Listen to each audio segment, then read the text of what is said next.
happy Saturday. Feels like Friday a little bit, or Sunday a little bit, but it is Saturday here at the Maryland Jockey Club here at Laurel Park. Welcome to Today at the Races. Callie Francois with Keith Fustel as per usual. Of course, no serious bombs, no $92 winners, but a couple of decent prices. Circle Home, $17.80, Ace 9 $12, and Ninja Arabo is a $44 winner and 20-cent winner. That first race winner Yes. kicked off the day, and that early pick 5. We had another good payout on the pick 5, 6,400, and maybe some change there for the early pick 5. So yeah, I mean, some little bit of some prices early. Circle Home, who I thought on the show had to improve a little bit, man, did move up, and a relentless run, as I kind of put in the chart for Dark Hollow Farm. That was a good run, kind of in between horses, shifted out and got up late. But yeah, and Super Renee, our stat play yesterday, another impressive performance from the McGee barn. This one, I think, third off the claim. We chatted about how good she looked over at Pimlico and thought that they would aim for the A other than they got it. Initial buyer comes back at an 80. There we go. 84 Super Renee. Taking a look at the track, of course, this track is still fast, just sealed, and the turf. We're running on the turf today. It's going to be a good one as the turf is good here, and it kicks things off in this early pick 5, claiming 16,000 for the 3-year-olds and up. For the girls specifically, which have never won 2, going a mile and an eighth on the turf. Scratch the 12, 13, 14, 15, and 16. Keith, you and I both have Hazelmore Beach on top. This is in the barn of Phil Schoenthal, Georgie Ruiz. Let's take a look at that last effort at good old Hilltop. Yeah, I think she's a little bit on the improve, this 4-year-old filly by Imagining, trained by Phil Schoenthal. Goes second time Lasix today and just got a little bit of trouble early, but then was kind of had to wait a little bit around that final turn. You see that comment, waited between horses at the 5/16. It's going to be able to kind of work outward and make a steady progression. I like the way she finished up. Second off of this type of break is a positive ROI move for the barn. And looking at the distance, a mile and an eighth, I think maybe kind of like Circle Home. Maybe she's the one that makes the final run this afternoon. You've got a dropper in the 4 Cumberland Falls. It's going to take plenty of money. Should be forwardly placed. Again, might be a little bit vulnerable. Open up very early at 3 to 5. Certainly lined right 2 to 1. Yeah, I see that going to be the favorite. It looks like in this opener. Maybe a touch vulnerable. I just like the improvement here we're seeing in second time Lasix, Hazelmore Beach at a mile and eighth. I also like the 6 Carmel Sunrise barn. Hugh McMahon, a little stat here of note. Last 30 days, 8 for 28, 32% with an ROI of 282, 14 of 28 in the money. They are running, and this one is holding form. I think she's got the perfect style for this kind of group. She's got enough speed to get into position, but she stays at this level. She'll hang around, and she'll stay the trip. So 9, 6, 4, 11 for me. Sing along, a little bit of a price to throw underneath in the opener. There you go. And there you have it. Keith Fustel with his picks for the first. Let's go to not only his picks for the second, but his ticket that starts off the early pick 4, of course, always in race number 2. No single. You know, it's a doozy again. I kept looking at early pick 4, middle pick 4, late pick 4. I'm like, every ticket I give out, it's going to cost a little bit. And I hate that, you know, because I like to be, you know, for the people, you know, for the $2 better, like I've kind of always been. But yeah, $36. 1, 2, 3. Happy Clouds, Loving Cup, Shiny Slam. Scratch the 4 and the 5 in race 2. 3 deep in the third. 3, 7, 11. Waridi Candy offering you a little bit of value there at 10 to 1 on the morning line. Race 4. 4 and 5. PJ's Rider might get some pressure from Blue Hour transferring from turf to dirt, but we'll see. I think Honor the Truth gets a cleaner trip today. 5, 6, 7, 11 to wrap it up for a $36 ticket. It ain't easy.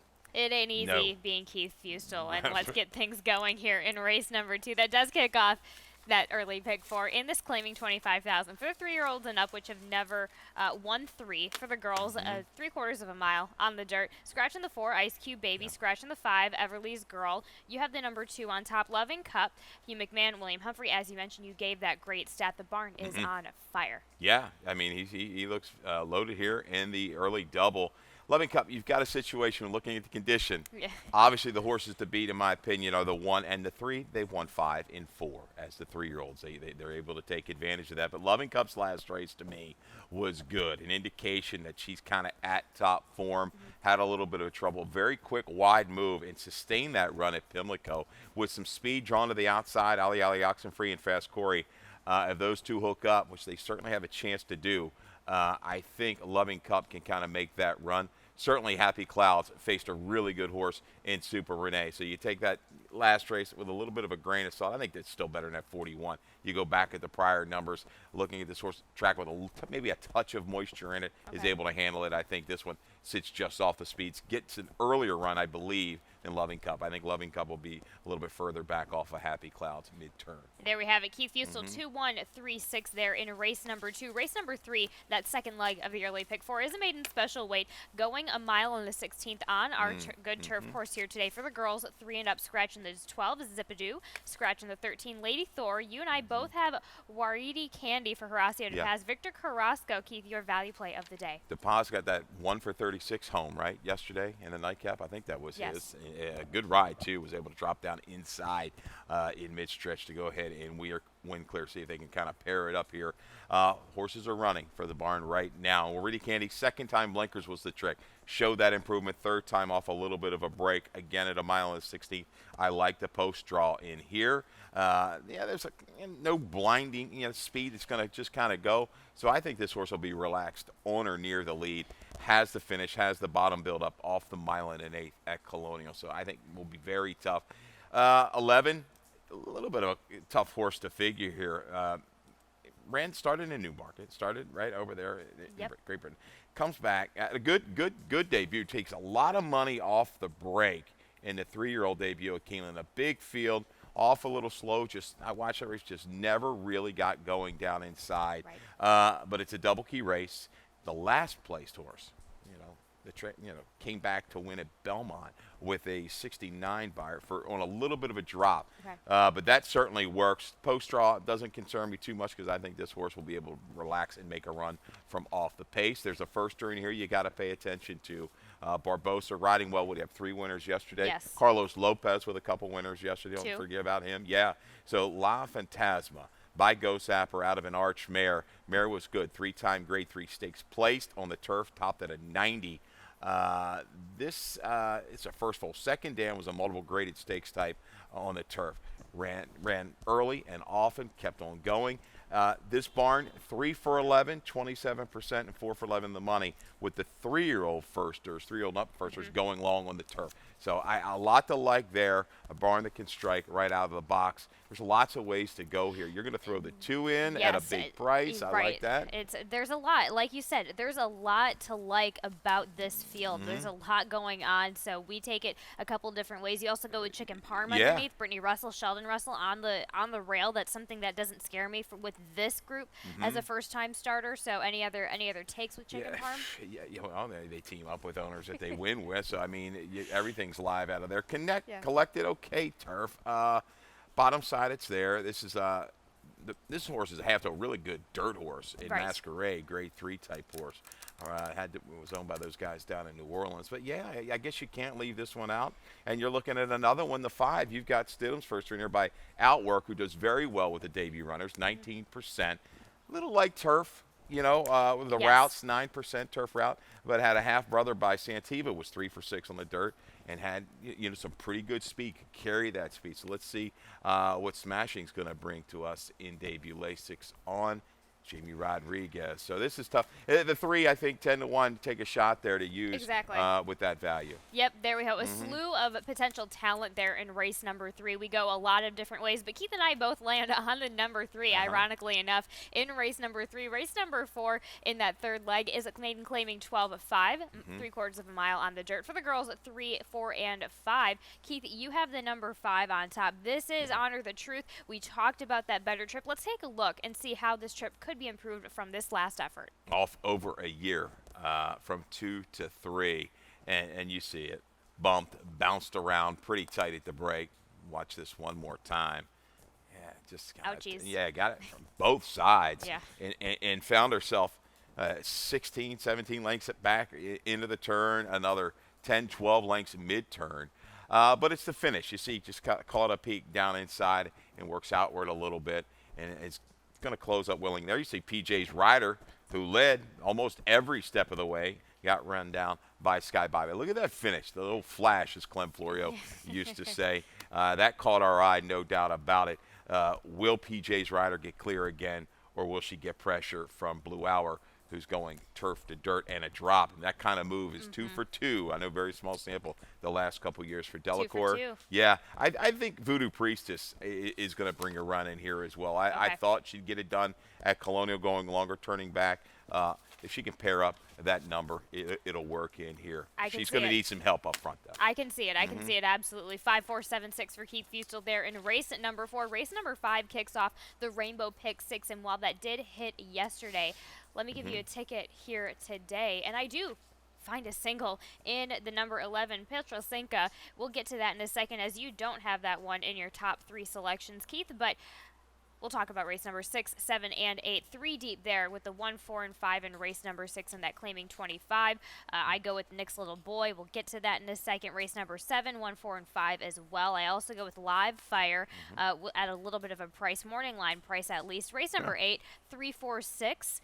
We both land on Cap Classique there in that allowance optional claiming 62.5. Race number 9, I go with the 5 and 11. The 5 Too Far East is West. We will have a video on in a little bit. And then Mission Man, who's just kind of knocking at the door. And then race number 10, 2 and the 6. I take a chance with a great call there with Madison Myers. Martina Rojas also firing a little bit here right now. The horses are just running for her. So I run with that a bit. Of course, it was hard to make this ticket happen at a little bit of a decent price. If you're going to go wide, wide, a bit wide in race number 10, honestly.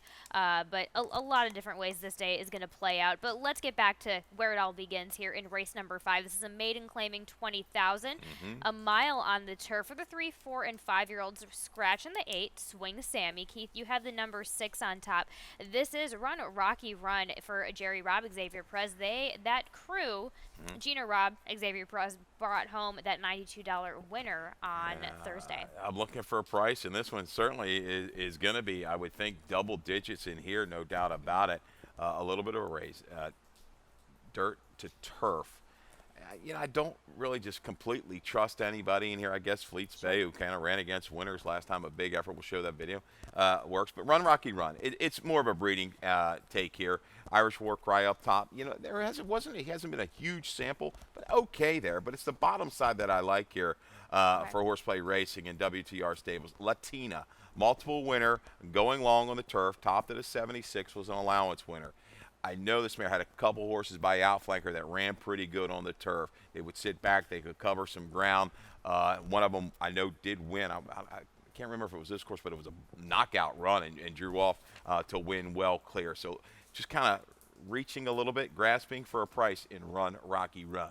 There you go. You also have the number 7 underneath. And Fleets Bay for Kevin Boniface. Johan Rosado takes the call here again. Let's take a look at that last effort heading into the first turn at Colonial. Yeah, I know this family, Penzi, turf for Boniface, Jalen Stable, up with the lead early. I mean, is going to go ahead and battle in between. Was able to kind of rate back. I mean, that's the key. This horse, this is not an easy trip when you're going to kind of battle early, take back a little bit and make another run. And that's what Fleets Bay is able to do in this race at Colonial. Had to find a spot, I guess. And this was also, make note of it, that was first time blinkers last time out. But here we go again. We're going to come back through the stretch. Looming shifts out a little bit here past the 16th pole and finishes up quite well. So now that was against horses that have won a race. Right. Now we're back against maidens. Should be awfully tough. There we have it as Keith Fustel goes.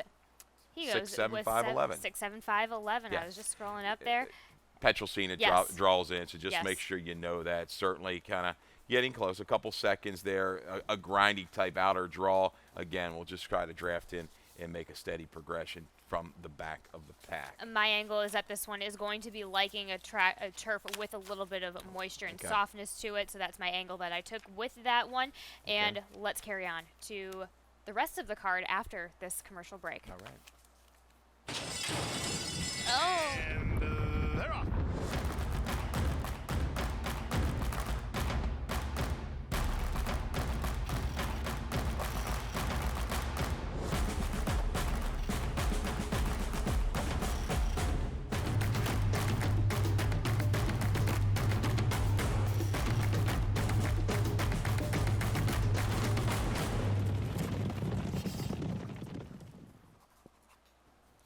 And now we're back here in race number 6. That does kick off both the late pick 5, which did hit yesterday, and that our jackpot super high 5. This is in this claiming 25,000, which have never won 2, going 3/4 of a mile in the dirt, 3 years old and up, scratching the 8 Prince Fire. You have a video on By Its Absence. Last time out, let's take a look at that gate action with By Its Absence. Don't know if we have the gate because we got don't. loose That's horse, right. unfortunately. But was bumped around and pinched back. Saves ground every step of the way with Martina Rojas and was able to kind of just keep on rolling through the lane to get up for second. I thought all in all it was a good effort. North Highland, who's the winner, the actual winner here, came back to run good. Was it yesterday or the day before? Had some trouble in that race with a 68 in the 3 in life. So this horse has been tricky to figure for me a little bit. He's shown kind of some spotty runs. Maybe he's finally getting it together, getting some focus. Sorrego, second off the claim, though. This is the kind of stat that woke me up the last couple of years on the dirt. 27%, Callie. 6 for 22, 11 for 22 in the money. In this range, 10 to 20,000. ROI, it's really good at 476. She talked about how well she is riding. She was able to kind of move inside with that horse in Kieran's, take back, make another move. The horses are running for her. I think it's a really tough race. I got to go for a little bit of a price. There is, you think of the speed. There's maybe not a slew of speed, which concerns me a little bit. Duck Pins, Face a Barrio, the 2 and the 7, they look like the predominant speed types in here. We need to draft up and get position around that turn, and hopefully we can make a run with Rojas. Absolutely. Keith Fustel going 1-5-6-3. You also include Box and Ben underneath, as well as Victim of the Night, Mikey Girales, J-Ron Barbosa, another nice price, of course, coming back from that effort from just unseating the rider at the gate. Well, this is when you're better. You're like, Keith, why are you throwing this horse in? 15 to 1 morning line, but maybe, just maybe. I know I got to expect some kind of a slow break. Last time, unfortunately, did unseat the rider. But if things get heated up, he comes away clean. Got a live rider. Crew's fine. No issues there. But maybe a little change-up is going to do this one some good. I used him last. I got to give him one more shot to rally into it. Box and Ben, the blinkers came off last time. And I tell you what, it's a little bit different Box and Ben. He settled. He relaxed really well, about 3 or 4 wide, and sustained a run. That move that triggered me to kind of throw him into the mix, no doubt about it. And there's Hugh McMahon again with a live rider with Sheldon Russell. It's a really tough race. Bill of Rights ran well out of that By Its Absence race, was jostled around out of the gate to come running. So I kind of think he's figured it out. I figured him to be a little bit closer. Now I think he's got a chance to sit back a little bit further if he wants to do that. And Inspired Irish, the 3, dropping in for the tag. Out of the tough race, Murray, Brother Conway. The 3-back try works. That was a maiden breaking score, but another one with positional speed for a barn that kind of sneaks up on you sometimes and catches you at a price with Madison Meyer. So I'll key around the 1, maybe the 5 if they hold prices anywhere from 5 to 10, 12, 15, and hope we can get them to connect because I could give you a story on everybody. Exactly. In here. Yes, exactly. A lot of different ways to go in this perfect setup for this jackpot super high 5 race. Let's go to race number 7, though. In this starter optional 12-5 dash on the turf for the 3-year-olds and up. Scratch the 11 Valiant Vinny, the 12, 13, 14, and 15. Let's talk about the number 1, Putin on line for Sarah Nagel. Georgie Ruiz gets the rail, of course. Yeah, this is, I think, one of my better plays of the day. The barn maybe a little bit chilly of late. And that year in and year out, they've been steady, especially with these turf sprinters. I think they're like 70% the last 5 years at Laurel Park. But Putin on line, I'll toss to synthetic. This horse has run well synthetic to turf in the past. But the 2-back try was the one that caught my eye. A lot of trouble. You see the short comment guys got that down there. Box blocked at the quarter and was able to finish up well. Gets maybe by the seashore. Horse maybe a little bit better company when it's all said and done. There is flow in here. It's going to be honest, this pace. Putin line, Georgia is the right kind of rider to kind of rate, sit back, inside-out trip to get it done. Absolutely. And then, you go, as you mentioned, you go with Live Fire, Bourbon Currency underneath 1, 4, 9, 10. Live Fire, yeah. I mean, we saw this barn. We had this one. I think it was owner-trainer jock combo, right? Got it done. Last week is one of our better plays. I think right back again. The only thing I worry about is maybe the extra 16th of a mile, but holding very good form, able to get kind of put into the race and stays around. So I do like the 4 as well. Bourbon Currency, I think getting back to the sprint is what he needs. And Boss is a pal. I think this is the right spot. I would have liked a better post position, but if we're going to get the horse to be able to draft in, we've got the right rider. There you go, Forrest Boyce again. I think this is a horse that beat my top selection a few races back. Works in here and might sneak away. 3-1. I might have to demand a little bit more than that, but I think Works in here. I will key around the 1 for sure. There we go. Keith's other value play of the day in the number 1, or best bet of the day in Putin Online. Race number 8 is an allowance optional, 62.5, going 5.5 on the dirt for the straight 2-year-old fillies. You and I both land. I think I might have sent in a typo, but we'll get to that in a second. But you go with Cap Classique there for Brittany Russell, Javian Toledo, coming for the first time against winners today. I know you're not getting the 9, 10, or 11 home in this 8th race. Exactly. There's no shot. Yep, there's a little bit of a typo there. If we could just take my picks away, guys. Yeah, that's okay. Cat Classic. This is it's a really good, interesting race. Field of 7, the 2-year-old fillies. Speed's going to probably go at 5.5 Feiners fillets, and I think calling another like Beachfront Breeze, I think the 3 might sit back just a little bit. But Cap Classic interests me. Wins the debut. I think number wasn't really gaudy, but beat a horse that came back to run a big number on the turf, a 70 next time out when galloping. But this is a move, turf to dirt for the 2-year-olds. It's really worked well for Brittany Russell. The last couple years, 5 for 9 with an ROI of 538. And you look at the family, Vina Rosa topside, obviously multiple grade winner of the Dirt Breeders' Cup Classic. Bottom side, it's there. A half-sister by Nyquist was graded stakes placed sprinting on the dirt last spring. Second dam, all dirt. Yep. I think this one moves up off of that race at Colonial. Toledo goes here. Absolutely. You also go with Ronan Goddess underneath Hammy Smith, J. Ron Barbosa, switching over from that turf to dirt today. But I think on the mud, you know that this filly has been on a track like she's going to be facing today on this sloppy sealed track. Oh, again, turf to dirt doesn't really scare me as much. Had a really good effort despite a lot of trouble in debut on the Laurel lawn. Then went down, broke better, and got it done. A big number, 63 at Colonial. I just think looking at the breeding again, it's dirt. There is plenty of dirt there. So I think it's kind of scary how a couple of these horses going turf to dirt might jump up and really improve and look even better. And that's what I have here in the 2 and the 6. We've got a video of the 3-horse, Call Another Play, who was with that flow every step of the way against the boys at Colonial in late August. It's a really good effort. Kind of caught in between horses. Never got fried, though. This is a trip for the filly going against the guys. And Full Proof came back. That's the horse of Ricky's, right? Ricky Silliman. That broke sharp, I believe, and got it done clear last week. Gutsy effort. He's able to kind of rest command here near the 16th pole and go clear. I think she's versatile enough. If somebody wants to go, she doesn't have to be up there battling. Little green there going over that left lead. But 2 races, both have been good. That debut winner, the determined driver, came back to run okay. A troubled second at Timonium in the stakes. So there you go. Really tough race to figure. I'm looking for a couple of these horses turf to dirt to move up even more. There we have it, 6-2, 4-3 for Keith Fusel there in race number 8. Let's go to race at number 9, our feature race in this allowance for the 3-year-olds and up, going a mile in 16th on the turf. You have the number 3 on top. Beyond the Pale, a little bit of a value play. Definitely a value play if it keeps its 20-1 morning line.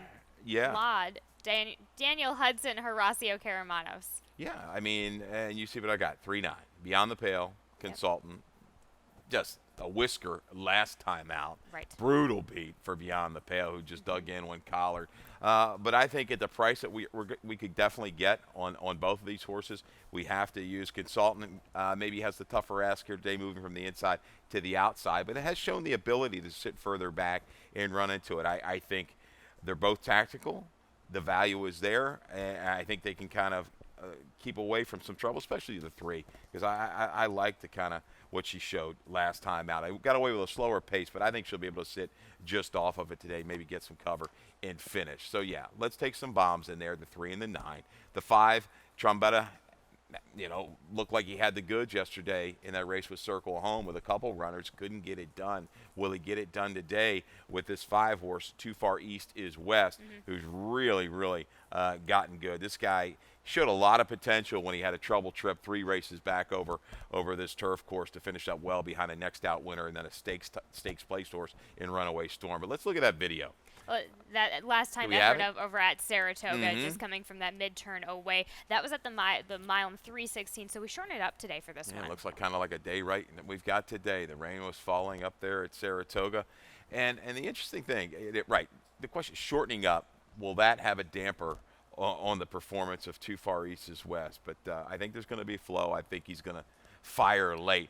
But what I like is the sustainability went out in the clear every step of the way. And the last 2 comments from the guys up in New York, no cover.